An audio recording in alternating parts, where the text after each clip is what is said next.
హైదరాబాద్లో దారుణ హత్య జరిగింది. మృతుడు రియల్ ఎస్టేట్ వ్యాపారి శ్రీకాంత్ రెడ్డి. నమ్మిన బాడీగార్డే మిత్రుడితో కలిసి అత్యంత దారుణంగా చంపేశాడు. కత్తితో విచక్షణ రహితంగా దాడి చేశాడు. ఒక నిందితుడిని పట్టుకున్నారు అక్కడ స్థానికులు. మరొక నిందితుడి కోసం గాలింపు ముమ్మరం చేస్తున్నారు. స్థిరాస్తి వ్యాపారంలో ఆర్థిక లావాదేవీలే ఈ హత్యకు కారణంగా తెలుస్తోంది. విధుల్లో నుంచి తొలగించినందుకే పగ పెంచుకున్నాడా? దీని మీద కూడా చర్చ వినిపిస్తోంది. ఇటీవలి కాలంలో చిన్న చిన్న విషయాలకే కోపాలు కక్షలు విపరీతంగా పెంచుకొని ఇంతటి దారుణాలకు తెగబడుతున్నారు. కేవలం ఈగోతో ఎదుటివారి ప్రాణాలు తీసేయడానికి ఎక్కడా కూడా వెనుకాటం లేదు. ఒకప్పుడు ఆస్తులు అంతస్తుల కోసం హత్యలు జరుగుతుండే, కానీ ఇప్పుడు పరిస్థితి మారిపోయింది. కేవలం ఇద్దరి మధ్య మాట అనుకుంటే, ఒకరికొకరు ఇష్టం లేకపోతే చాలు, వాడు ఈమె భూమి మీద బతకటానికి వీల్లేదు, నన్ను ఎదిరించిన వాడు, నన్ను తిట్టిన వాడు నాకు ఇష్టం లేని వ్యక్తి ఈ భూమి మీద బతికి ఉండకూడదు అనే ఇలాంటి భావజాలం పెరిగిపోతుంది. ఇలాంటి ఒక సైకో మనస్తత్వాలు ఈ మధ్యకాలంలో పెరిగిపోతున్న పరిస్థితి. ప్రాణాలు తీసేంత స్థాయికి వాళ్ళు దిగజారిపోతున్నారు. ముఖ్యంగా కన్నవారికి కడుపు కోత, నమ్మిన వారికి వెన్నుపోటు, ఇలాంటి ఘటనలు మనం రోజు చూస్తూనే ఉన్నాం. నమ్మిన వాళ్ళే వెన్నుపోటు పొడిచారు. కంటికి రెప్పలా కాపాడాల్సినటువంటి వ్యక్తే కత్తికి పని చెప్పాడు. తనకు రక్షణ కల్పించాల్సినటువంటి వ్యక్తే ప్రాణం తీయటానికి కూడా ఆయన పూనుకున్న పరిస్థితుంది. తన దగ్గరే పనిచేస్తున్న వ్యక్తి యజమానిని దారుణంగా హత్య చేసిన ఘటన హైదరాబాద్ నగరంలో తీవ్రంగా కలకలం రేపినటువంటి పరిస్థితి. అతడు ఇద్దరు ఈ ఘాతుకానికి పాల్పడ్డారు. రియల్ ఎస్టేట్ వ్యాపారి శ్రీకాంత్ రెడ్డిని ఇద్దరు దారుణంగా చంపేసి వెళ్ళిపోతున్న క్రమంలో అక్కడ స్థానికులు అడ్డుకున్నారు. ఒకడు పారిపోయాడు, ఒకడిని చుట్టుముట్టిన పరిస్థితి. ఒక్కసారి ఆ విజువల్ మీరు కూడా చూడండి. అతను చంపిన తర్వాత అక్కడ స్థానికులు అతన్ని పట్టుకున్న తర్వాత ఒక దగ్గర కూర్చునున్నాడు. కూర్చున్న తర్వాత కూడా ఎంత రుబాబుగా మాట్లాడుతున్నాడు. అక్కడ స్థానికుల్లో మళ్ళీ భయభ్రాంతులకు గురి చేసే విధంగా ఎలా మాట్లాడుతున్నాడు ఒక్కసారి ఆ వీడియో మీరు చూడండి.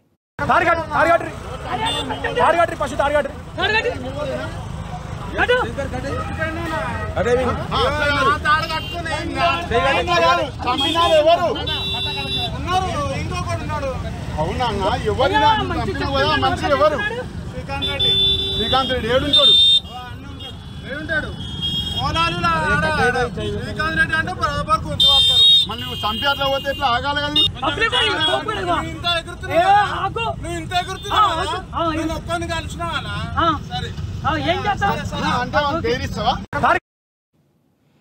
అది చూసారా? అక్కడ ఉన్న స్థానికులు అతన్ని ప్రశ్నిస్తున్న సమయంలో నువ్వు చంపినటువంటి వ్యక్తి ఎవరు, నువ్వు ఇలాంటి పని చేస్తావు అని చెప్పి అక్కడ స్థానికులు కొంతమంది ప్రశ్నిస్తే, నువ్వు ఇంత ఎగురుతున్నావు కదా, నువ్వు నన్ను ఇట్లా మాట్లాడుతున్నావు కదా, చూస్తా నీ సంగతి అంటూ అక్కడ ఉన్నటువంటి వాళ్ళను కూడా ఏ విధంగా బెదిరిస్తున్నాడో మీరు చూశారు. హైదరాబాద్లోని Kapra circle Meerpet housing board colony పరిధిలో ఈ దారుణం జరిగింది. స్థిరాస్తి వ్యాపారి శ్రీకాంత్ రెడ్డిని నమ్మిన సహచరుడే మిత్రుడితో కలిసి దారుణంగా చంపేశాడు. ఈ ఘటనతో ఆ ప్రాంతం మొత్తం కూడా ఒక్కసారిగా షాక్ అయిపోయింది. ఉద్రిక్త పరిస్థితి నెలకొన్న సిచ్యువేషన్ ఉంది. అసలు పూర్తి డీటెయిల్స్ ఏంటో చూస్తే, హెచ్బీ కాలనీలోని మంగాపురం కాలనీకి చెందిన 41 ఏళ్ల శ్రీకాంత్ రెడ్డి రియల్ ఎస్టేట్ వ్యాపారం చేస్తూ ఉన్నాడు. ఇంటి పక్కనే ఒక కార్యాలయం కూడా నిర్వహిస్తూ ఉన్నాడు. కొన్ని నెలల క్రితం లాలాపేటకు చెందిన ధనరాజ్ అనే వ్యక్తిని తన వద్ద బాడీగార్డ్గా పెట్టుకున్నాడు, తనకు అసిస్టెంట్గా పెట్టుకున్నాడు. అతని ప్రవర్తన నచ్చకపోవడంతో కొద్ది రోజుల క్రితం అతన్ని పనిలోంచి తీసేశాడు. దీంతో కోపం పెంచుకున్నాడు ధనరాజ్. దాదాపు 10 రోజుల క్రితం మద్యం తాగేసి వచ్చాడు. ఒకసారి శ్రీకాంత్ రెడ్డి ఆఫీస్కి నేరుగా వచ్చి గొడవ పడ్డాడు. నన్నే పనిలోంచి తీసేస్తావా? నీకు ఎంత దమ్ము, ఎంత ధైర్యం? నన్ను పనిలో పెట్టుకున్నావు, నేను అసలు ఏం తప్పు చేశానని చెప్పి నన్ను ఉద్యోగం నుంచి తీసేస్తావని తాగొచ్చి గొడవ పడ్డాడు. ఆ రోజే చెప్పాడు, నేను చంపేస్తా నిన్ను అని తాగొచ్చి గొడవ పెట్టుకొని నానా రచ్చ చేశాడు కొన్ని రోజుల క్రితం. నిన్న సాయంత్రం సరిగ్గా 4 గంటల సమయంలో ధనరాజు తన మిత్రుడైన డేనియల్ జోసెఫ్ను వెంట పెట్టుకుని శ్రీకాంత్ రెడ్డి కార్యాలయానికి వెళ్ళాడు. మళ్ళీ పనిలో నన్ను చేర్చుకో అని కోరాడు. దీనికి శ్రీకాంత్ రెడ్డి సరే అని సోమవారం నుంచి రమ్మని చెప్పి కొంత డబ్బిచ్చి పంపించేశాడు. అయితే ఆ డబ్బుతో వాళ్ళు మద్యం సేవించి ఉండటంతో పగతో రగిలిపోయాడు. శ్రీకాంత్ రెడ్డి నన్ను చాలా విధంగా ఇబ్బంది పెట్టాడు, శ్రీకాంత్ రెడ్డి నన్ను ఉద్యోగం నుంచి తీశాడు, ఈరోజు నేను అతనికి థ్రెట్గా అతన్ని బెదిరించాను కాబట్టి ఇప్పుడు మళ్ళీ ఉద్యోగంలో పెట్టుకోవడానికి అతను ఓకే అన్నాడు, కానీ అతని మనసులో నన్ను ఉద్యోగంలోకి తీసుకుందామని లేదు, అతని వ్యవహార శైలి నాకు నచ్చలేదని చెప్పి మధ్యమత్తులో వాళ్ళిద్దరూ బాగా మాట్లాడుకున్నారు. శ్రీకాంత్ రెడ్డి మీద పగతో రగిలిపోయారు. శ్రీకాంత్ రెడ్డిని వేసేద్దాం అని ఒక డిస్కషన్ వాళ్ళ మధ్య జరిగినట్టుగా తెలుస్తోంది. అందుకే సాయంత్రం 5:40 సమయంలో శ్రీకాంత్ రెడ్డి బయటకు రాగానే ధనరాజ్ జోసెఫ్ అప్పటికే కాసుకొని కూర్చొని ఉన్నారు. మర్డర్కి ప్లాన్ రచించారు. పదునైన కత్తులు వెంటబట్టుకుని సిద్ధంగా ఉన్నారు. శ్రీకాంత్ రెడ్డి అలా బయటకు వచ్చాడో లేదో విచక్షణ రహితంగా వెంటపడి కత్తులతో నరికి చంపేసినటువంటి పరిస్థితి. చెవులు, గొంతు, పొట్ట భాగంలో పదునైన కత్తులతో పడవటంతో తీవ్రంగా రక్తస్రావం అయిపోయి శ్రీకాంత్ రెడ్డి అక్కడికక్కడే ప్రాణాలు కోల్పోయినటువంటి పరిస్థితి. దాడి జరిగిన వెంటనే ధనరాజ్ పారిపోయాడు. జోసెఫ్ను స్థానికులు పట్టుకుని కట్టేశారు. ఆ తర్వాత పోలీసులకి అప్పగించారు. ఆ జోసెఫ్ని ఇంతకుముందు మీరు చూశారు. ఈ హత్యతో శ్రీకాంత్ కుటుంబం కన్నీరు మున్నీరుగా విలపిస్తోంది. ఆయనకు భార్య, 6 ఏళ్ల కుమారుడు, 3 ఏళ్ల కుమార్తె కూడా ఉంది. మొత్తం కుటుంబ సభ్యులు, ఇతర బంధువులందరూ కూడా గుండెలు పట్టుకుని రోధిస్తున్నటువంటి పరిస్థితి.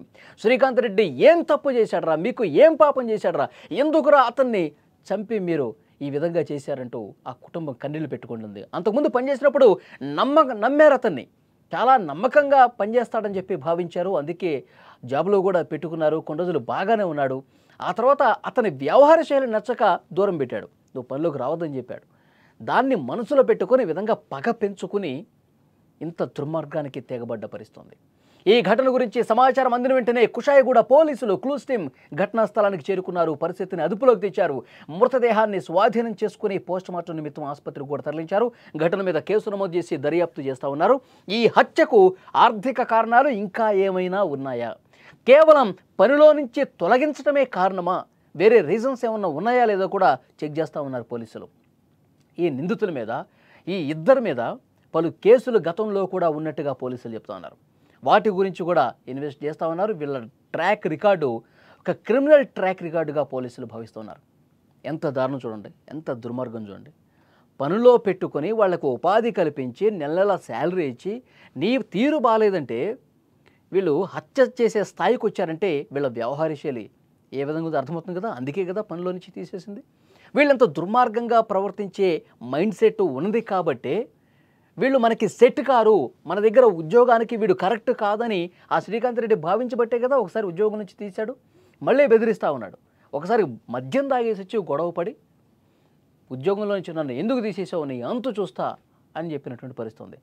సర్లేరా నేను మళ్ళీ ఉద్యోగంలో పెట్టుకుంటాలే, కొంత చేతిలో డబ్బు కూడా పెట్టేసి సోమవారం నుంచి రా అని చెప్తే వీళ్ళు ఆ ఇచ్చినటువంటి డబ్బుతో పక్కన ఒక బార్కి వెళ్ళి మందు కొట్టేసి పదునైన కత్తులు తీసుకొని మర్డర్కి స్కెచ్ చేశారు. ఇంత దారుణం చూడండి. ఎవరిని నమ్మటానికి వీల్లేదు. ఎవడు ఎలా ప్రవర్తిస్తాడో, ఎవడు ఎలాంటి సైకోయిజాన్ని చూపిస్తాడో ఏమీ చెప్పలేని పరిస్థితుంది. కేవలం ఒక చిన్న గొడవలకే ప్రాణాలు తీసేసే పరిస్థితుంది. చిన్నపాటి మనస్పర్ధలకే తలలు తెగ్గొట్టే పరిస్థితి కనిపిస్తోంది. నిజంగా చాలా దుర్మార్గమైనటువంటి పరిస్థితి. హైదరాబాద్లో క్రైమ్ విపరీతంగా పెరిగిపోతుంది. ఎక్కడ చూసినా చంపడాలు. కూకట్పల్లిలో మనం చూడలేదా, ఒక అపార్ట్మెంట్లో పని చేస్తున్నటువంటి వ్యక్తే, ఇక్కడ కూడా జాబులో నుంచి తీసేసినందుకే కదా కారణం. అక్కడ కూడా పని మనిషే మార్వాడికి సంబంధించిన ఒక మహిళను చాలా దారుణంగా చంపేసి కత్తులతో పొడిచి చంపేసి ఇంట్లో ఉన్నటువంటి బంగారమో సొమ్మో ఏదో తీసుకుని పారిపోయారు. జార్ఖండ్ రాష్ట్రానికి సంబంధించిన పనులు కూకట్పల్లిలో పట్టపగలు అపార్ట్మెంట్లో నమ్మారు కదా పని వాళ్ళు అని చెప్పి గొంతు కోసి చంపేశారు. ఇక్కడ కూడా అంతే. సో ఎవరిని నమ్మాలో కూడా ఏమీ అంతుపట్టని పరిస్థితి కనిపిస్తుంది. హైదరాబాద్లో ఇలాంటి వార్తలు రోజుకొకటి కనిపిస్తూ ఉంటే హైదరాబాద్ అసలు వణికిపోతున్నటువంటి సిచ్యువేషన్ ఉంది. ఈ ఘటనకు సంబంధించి మీరు ఏం చెప్తారు? ప్రతి ఒక్కరూ రియాక్ట్ అవ్వండి. తన దగ్గర పని చేస్తున్నటువంటి వ్యక్తే, నమ్మకంగా ఉన్నటువంటి వ్యక్తే ఇంత దారుణంగా నడి రోడ్డు మీద కత్తులతో పొడిచి చంపారంటే ఎలా అర్థం చేసుకోవాలి? కామెంట్ చేయండి.